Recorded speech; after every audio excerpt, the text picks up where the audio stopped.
Ini, Pak.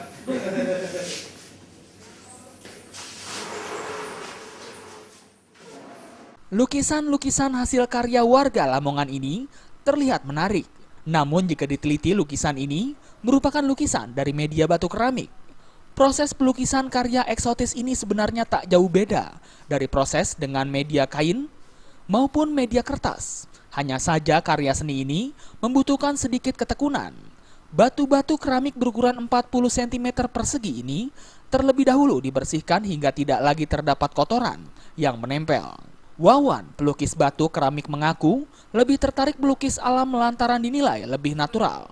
Agar lukisan ini lebih tahan lama, lukisan kemudian dilakukan penyemprotan pelindung. Bedanya sama kanvas, kalau ini kan medianya halus, makanya pakai minyak lalu di clear. Kebanyakan gambar sampean ini banyak yang menggunakan warna-warna kayak foto lama ya. Kenapa? Warna klasik. Nah. Ini banyak karena medianya hanya keramik aja.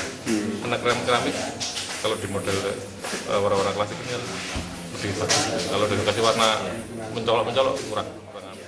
Harga lukisan di media batu keramik cukup bervariasi, mulai harga Rp30.000 hingga Rp100.000 untuk setiap lukisan, bergantung pada tingkat kesulitan saat pembuatan.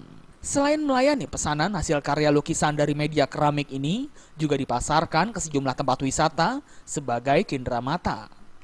Dari Lamongan, Jawa Timur, Muhammad Basoir melaporkan.